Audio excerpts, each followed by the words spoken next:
Hi guys, कैसे हैं आप सब। और बहुत इंपॉर्टेंट न्यूज़ आ रही है नॉर्थ ईस्ट स्टेट से। तो वहाँ पे क्या हुआ कि जो ईदू मिस्मी नाम से एक ट्राइब है, ठीक है, वो लोग काफ़ी प्रोटेस्ट कर रहे हैं। क्योंकि NTCA जो है वो एक टाइगर रिजर्व घोषित कर रही है, ठीक है। ये सारे प्रोटेस्ट जो हो रहे हैं वो अरुणाचल प्रदेश में हो रहे हैं, तो हमारे लिए प्रीलिम्स के लिए काफ़ी ज़्यादा इंपॉर्टेंट हो जाता है ये न्यूज़, ठीक है। इसमें हम ज्योग्राफी प्लस एनवायरनमेंट के प्रीलिम्स पॉइंट ऑफ व्यू से क्वेश्चंस को डिस्कस करेंगे। तो बहुत छोटे छोटे पॉइंट्स हैं बट काफ़ी इंपॉर्टेंट हैं, बहुत बारीकी से ध्यान देना पड़ेगा। देखिए, ये सारे न्यूज़पेपर हैं जिन्होंने कवर किया है इन सारे न्यूज़ को, ठीक है। द इंडियन एक्सप्रेस ने कवर किया है कि इंडिजिनियस ट्राइब प्रोटेस्ट कर रही है। अरुणाचल प्रदेश टाइम्स ने कवर किया है, हिंदुस्तान टाइम्स कवर किया है इसको, और भी बहुत सारे हैं, आप देख सकते हैं। तो मुझे लगा कि ये काफ़ी इंपॉर्टेंट न्यूज़ हो रही है और प्रीलिम्स में इस टाइप के क्वेश्चंस पूछे जाते हैं, तो मैं पॉइंट टू पॉइंट डिस्कस करूँगा, ना कि इधर उधर की बातें ज़्यादा करना ज़रूरी है।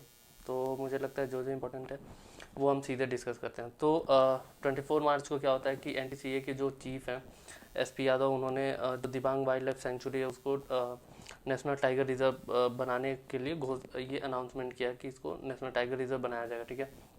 तभी से प्रोटेस्ट स्टार्ट होता है ईदू मिस्मी के द्वारा, क्योंकि उनका क्या है कि एक फील है टाइगर के साथ जो कि जुड़ा हुआ है।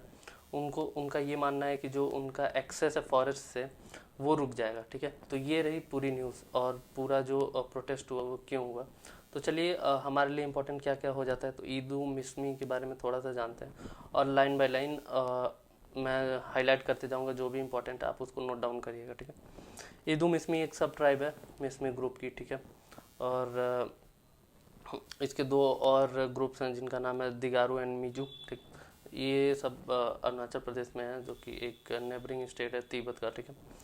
और ये कौन सा काम करते हैं, तो बेसिकली ये विविंग और क्राफ्ट्समैनशिप स्किल है इनके पास, ये वहीं करते हैं। जो मिसमी ट्राइब है वो बेसिकली मिसमी हिल्स पे रहती है, ठीक है। ऐसा माना जाता था कि जो इनके एंसेस्टर्स थे उनका ये होमलैंड था, जो दिबांग वैली है, लोअर दिबांग वैली है, और अदर पार्ट्स जो हैं सियांग एंड लोहित के, यहाँ पे इनके एंसेस्टर्स वगैरह रहते थे, ठीक है। ये जो ट्राइब है बेसिकली इनका जो टोटल पॉपुलेशन है 12,000 लोगों का, यानी 12,000 पीपल है एज पर सेंसस 2011। और इनका जो लैंग्वेज है वो कहते हैं ईदू मिस्मी, उसको इंडेंजर्ड करार दिया गया यूनेस्को के द्वारा, ठीक है। ये सारी एक जनरल इन्फॉर्मेशन हो गई। इम्पॉर्टेंट क्या होता है कि जो कि एनिमल्स दो हैं, ये लोग उसको बहुत इम्पॉर्टेंट मानते हैं, जैसे कि हैलॉक गिबॉन्स हो गया और टाइगर। यहाँ पे हैलॉक गिबॉन्स को ये जानना जरूरी है कि IUCN के किस लिस्ट में आता है, तो ये इंडेंजर्ड आता है, बहुत ही ज़्यादा इंपॉर्टेंट है, इसको नोट डाउन आप करिएगा, ठीक है। कि हैलॉक गिबॉन जो है IUCN के किस लिस्ट में आता है, तो ये इंडेंजर्ड लिस्ट में आता है। क्वेश्चन आराम से यहाँ से पूछा जा सकता है और कन्फ्यूजन यही होती है, प्रीलिम्स के पॉइंट ऑफ व्यू से काफ़ी इंपॉर्टेंट है, ठीक है। तो यहाँ पे पूरी कहानी ये है कि ये लोग हैलॉक गिबॉन और टाइगर को अपने कल्चर के साथ जोड़ते हैं, ठीक है। और ऐसा मानते हैं कि ये हमारा एक एल्डर ब्रदर है, ठीक है। ये एक मदर के चाइल्ड हैं हम, ठीक है, ऐसा इनका मानना है। इसकी वजह से ये लोग काफ़ी ऑफेंड हो रहे हैं, ठीक है। चलिए, इंपॉर्टेंट जो हो जाता है हमारे प्रीलिम्स के पॉइंट ऑफ व्यू से वो ये हो जाता है कि कौन कौन सी ट्राइब्स हैं अरुणाचल प्रदेश में, ठीक है। सिर्फ कहानी को जानना इंपॉर्टेंट नहीं होता है, बेसिक जो फैक्ट हैं वो बहुत इंपॉर्टेंट हो जाते हैं। चलिए, अरुणाचल प्रदेश में ट्राइब्स के नाम है अपतानी है, अबोर है, डाफला है, गैलोंग है, मुम्बा है, और शेरदुकपेन है, सिंगपो है, नईसी है, मिसमी है, ईदू है, तरु तरोन है, तागिन है, आदि है, मोनपा एंड वांचो, ठीक है। ये सारी ट्राइब्स जो हैं अरुणाचल प्रदेश में हैं और पाई जाते हैं। यहाँ से भी क्वेश्चन बहुत इजीली पूछे जाते हैं। कभी कभी दो चार ट्राइब्स का नाम दे देगा और एक इरेगुलर या फिर ऑड ट्राइब के नाम उसमें रहता है, वहाँ से आपको सेलेक्ट करना होता है। इस टाइप के क्वेश्चन यहाँ से बन जाते हैं, तो आप इसको ना लर्न करना पड़ेगा प्रॉपर। चलिए आगे देखते हैं, अगर ज्योग्राफी पॉइंट ऑफ व्यू से देखें तो कौन कौन सी हिल्स हैं। और पहले यहाँ देखते हैं कि ये मैंने अरुणाचल प्रदेश का मैप यहाँ लगा रखा है। यहाँ पे जो ये ट्राइब्स थी जो प्रोटेस्ट कर रही थी वो कहाँ रहती है, तो इस एरिया में दिबांग लोअर, दिबांग लोहित, मोस्टली इस एरिया में वो कंसीडर है, वो लोग प्रोटेस्ट कर रहे हैं, ठीक है। अब देखते हैं यहाँ पे हिल्स कौन कौन सी हैं, तो जैंतिया हिल्स हैं, ठीक है, खासी है, और गारो, सॉरी, ये सारी मेघालय में आती हैं, ठीक। जो हमारे लिए इम्पोर्टेंट हो जाता है अरुणाचल प्रदेश में कौन कौन से हिल्स हैं, ये डाफला हिल्स, यहाँ पे अबोर हिल्स, और मिसमी हिल्स यहाँ पे, ठीक है। यहाँ पे मेरी हिल्स, ठीक।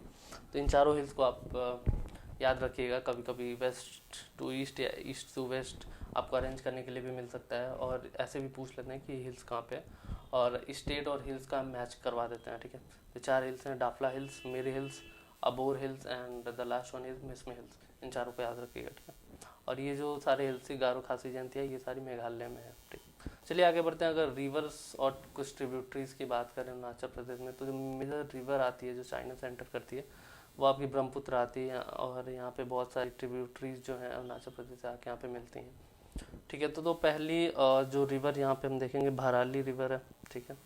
और यहाँ पे आपकी सुबांसरी है, ठीक है। सियांग रिवर है, ठीक है। और दिबांग है, और नीचे आपकी ये लोहित आ जाती है। तो ये सारे मिल के ब्रह्मपुत्र बनाती हैं। तो आप इन ट्रिब्यूटरीज को याद रखिएगा। और ये कौन कौन से नाम जो हैं काफ़ी इंपॉर्टेंट है, याद रखिएगा। क्वेश्चन पहले भी पूछा जा चुका है यहाँ से, ठीक। तो आप कंफ्यूज वहाँ हो जाएंगे। ये बहुत ही छोटे पॉइंट है, बट बहुत ही ज़्यादा इंपॉर्टेंट पॉइंट है एग्जाम के पॉइंट ऑफ व्यू से अगर हम देखें तो। चलिए एनटीसीए ने डिसाइड किया है, तो उसके बारे में भी जान लेते हैं कि क्या इंपॉर्टेंट है, एनटीसीए क्या है। नेशनल टाइगर कंजर्वेशन अथॉरिटी इसका पूरा नाम है। सबसे पहले जो इम्पोर्टेंट पॉइंट बनता है कि एक स्टैट्यूटरी बॉडी है। क्वेश्चन बहुत इजीली यहीं से पूछे जाते हैं और कन्फ्यूजन होती है। 2005 में इसको बनाया गया था, ठीक है। किस मिनिस्ट्री के अंदर काम करती है, तो environment, forest and climate change के अंदर ही काम करता है। तीनों काफ़ी इंपॉर्टेंट है, फिर से कह रहा हूँ, नोट डाउन कर लीजिएगा, ठीक है। पहली बात तो 2005 में इसको बनाया गया था। कौन सी बॉडी, स्टैट्यूटरी बॉडी है। और दूसरा है ministry of environment, forest and climate change के अंदर ये वर्क करती है, ठीक है।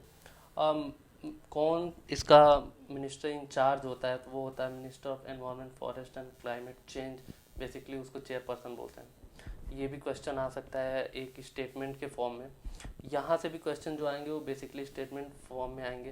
पहली बात तो आपको दे देगा ये एक स्टैट्यूटरी बॉडी है या नहीं है, ठीक है। दूसरा ये किस मिनिस्ट्री के अंदर काम करता है, वो अलग मिनिस्ट्री नाम दे देगा। और तीसरा जो स्टेटमेंट देगा वहाँ पे ये चेयरपर्सन पूछ लेगा कौन होता है, एनवायरनमेंट मिनिस्टर होते हैं या कोई और होता है। आप वहाँ पे कंफ्यूज हो जाएंगे। तो इन सब चीज़ों को बहुत डीपली याद रखिएगा, ठीक है। चलिए आगे बढ़ते हैं कि पावर क्या क्या है एनटीसीए का। वो बहुत ज़्यादा इंपॉर्टेंट नहीं है, बट आपको पढ़ने के लिए मैंने यहाँ पे अटैच कर रखा है। आप इसको, आपके पास टाइम हो तो आप पढ़ सकते हैं। जो इनका पावर है वो डिराइव होता है वाइल्ड लाइफ प्रोटेक्शन एक्ट 1972 के अंदर, ठीक है। जो चेयरपर्सन होता है वही इसको सुपरवाइज और ऑपरेट करता है, ठीक है। और अदर मेंबर्स भी होते हैं, ठीक। आप देख लीजिएगा यहाँ से। बेसिकली स्टेट गवर्नमेंट का अप्रूवल भी लिया जाता है एनटीसीए के द्वारा, जब किसी जगह को टाइगर रिजर्व घोषित करना होता है, तो ठीक है। एक दो मैं बता देता हूँ। Evolution assessment of the sustainable ecology aspect and disallow any ecological sustainable like mining industry and other project with in tiger reserves, ठीक। ये सारे हैं, आप पढ़ लीजिएगा। मैंने अटैच कर रखा है आपके लिए, ठीक है। ये सारे जो फंक्शंस वगैरह हैं उनके, वो आप पढ़ लेंगे, ठीक है। एडिशनल इन्फॉर्मेशन ये भी इंपॉर्टेंट हो सकता है प्रीलिम्स के पॉइंट ऑफ व्यू से। टोटल 54 टाइगर रिजर्व है इंडिया में, क्योंकि टाइगर रिजर्व की ही बात हो रही है तो जानना ज़रूरी है, ठीक है। इसको एडमिनिस्टर करता है एनटीसीए, ठीक है, जो कि अभी आपने पढ़ा। इंडिया में जो टाइगर हैं वो बेसिकली 80% हैं ऑफ द वर्ल्ड, ठीक है।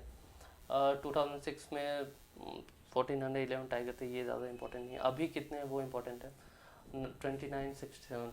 ये वनडे एग्जाम में इंपॉर्टेंट हो सकते हैं कि टोटल टाइगर हमारे कंट्री में कितने हैं, तो 5967 जो है वो पॉपुलेशन है। ये भी बहुत इंपॉर्टेंट एक हो जाता है, इसलिए मैं हाईलाइट कर रहा हूँ कि national park, wild life sanctuary कितने हैं ये तो नहीं पूछा जाएगा, बट नाम दे दिया जाएगा और स्टेट दे दिया जाएगा, या फिर स्टेट दे दिया जाएगा और पूछा जाएगा कि इसमें है कि नहीं, ठीक है। बहुत अच्छे क्वेश्चन यहाँ से बन जाते हैं और बहुत इजी होता है इसको करना, बट नहीं आपको याद है तो आप नहीं कर सकते। तो चलिए एक बार देख लीजिए इनको। नामदफा है अरुणाचल प्रदेश में, मौलिंग नेशनल पार्क अरुणाचल प्रदेश में, मिहाओ वाइल्ड लाइफ सेंचुरी है अरुणाचल प्रदेश में ही, और दिबांग वाइल्ड लाइफ सेंचुरी है, और ईटानगर वाइल्ड लाइफ सेंचुरी है, सेसा ऑर्चिड सेंचुरी है, eagle nest wild life sanctuary है। ये सारे आपके अरुणाचल प्रदेश में ही हैं, ठीक है। याद रखिएगा ये सारे नाम, बहुत ज़्यादा इंपॉर्टेंट है। तो ये थी पूरी discussion. Thank you for watching this video.